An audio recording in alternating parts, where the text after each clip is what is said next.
सोलापूर जिया news परिवर्तनाची लाट.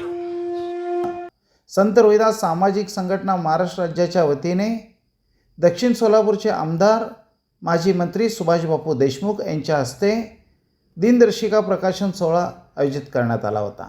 यावेळी या प्रकाशनाचे सोहळ्याचे अध्यक्षस्थानी सार्वजनिक बांधकाम विभागाचे निवृत्त अधिकारी राजशेखर जेऊरकर होते.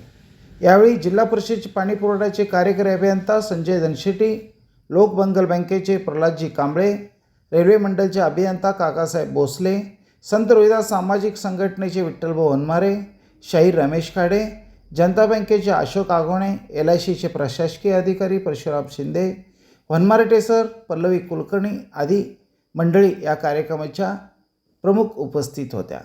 यावेळी सोपान थोरात, प्रभाकर शिंदे, श्रीकांत कांबळे, श्रीनिवास धुळहुंडे, धनराज शिंदे, संतोष कांबळे, सुजाता बोमणे, कल्पना भोसले, मल्लिकार्जुन दीक्षित, पंचू काळे, सुवर्णा वनमारे, शिवलाल हरळेकर, राजू वनकोरे, उमेश काळे, रेवण माने, मेजर बनसोडे आदी मान्यवर मंडळी यावेळी उपस्थित होते.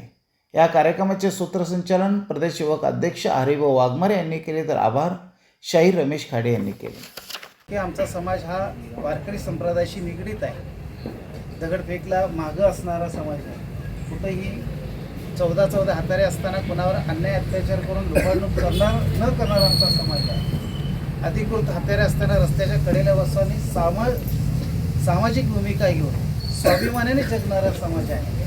तर कुठंही त्या हाताऱ्याचा दरोडा असेल, कोणाला लुबाडण्याचं काम केलेलं नाही, अशा समाजाला आपण सोबत न्याल अशी विनंती या ठिकाणी करतो. निवडणुकीच्या काळामध्ये सर्वांचा मोठा सहभाग मिळाला, सर्वांचा आशीर्वाद मिळालेला आहे. मी या निमित्तानं नक्की सांगतो तुम्हाला की तुम्ही जे काय मला आशीर्वाद दिले असते, जे मी दान म्हणतो किंवा मला दिलेलं कर्ज म्हणतो, त्याची उतराई नक्की करण्याचा ज्या विश्वासानं मला दिले, मला हे सेवा करण्याची संधी दिली, तो विश्वासघात होणार नाही याचाही मी तुम्हाला विठ्ठलांनी अनेक मागण्या अनेक वर्षापासून करत आहेत आणि आज पण त्यांनी एक कार्यकर्ता चिकाटीचा कसा असतो,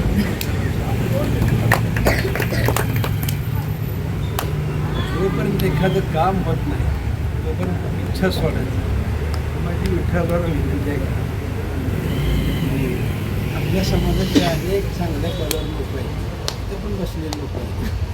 सरकारी कागद हलवायचं म्हणजे ह्या सगळ्यांना माहिती आहे. काय काय कसं निगेटिव्ह काय लिहिता येईल, परफेक्ट बरोबर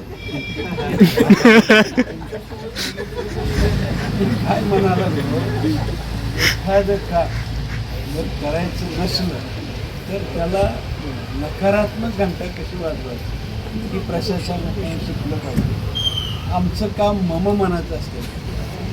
त्यांनी ज्या काही नोट्स आम्हाला देतील, हॅलो म्हणजे कोण मंत्री बसलेलं त्यांचं सगळ्याला पाहत आहे. ह्या सगळ्यांना सांगायची गरज नाही का. उलट माझं विठ्ठलराव मत आहे, तुम्ही आमच्याकडे कधी सांगावं, शेवटच्या टप्प्याला आलं की तुम्ही आम्हाला सांगा.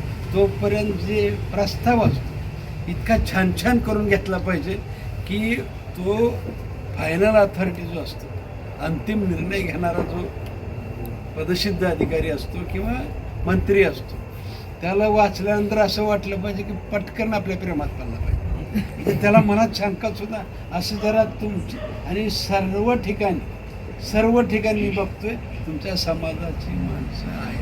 मग तो शिपाई असेल, क्लार्क असेल, डेस्क ऑफिसर असेल, सचिव असेल, सचिवांना पुढे तर आहे. मी मान्यच करतो ना, मी काम केलं थोडे दिवस माझ्यावर. ह्या सगळ्या गोष्टी पाहत आहेत आणि म्हणून माझी तुम्हालाच विनंती राहणार आहे, तुम्ही खालनं प्रस्ताव द्यायचा.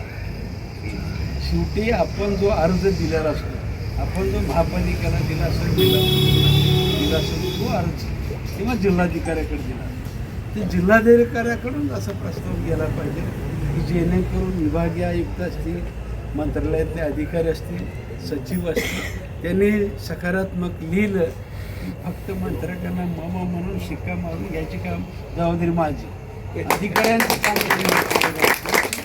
मंत्र्याकडून काम करून घ्यायची जबाबदारी माझी मला असं वाटते दोघांनी हातात हात घालून, मी नेहमी म्हणतो शासन आणि प्रशासन दोघांनी मिळून हातात हात घालून काम केलं तर ह्या देशाचं भवितव्य उज्ज्वल झालं सर. पण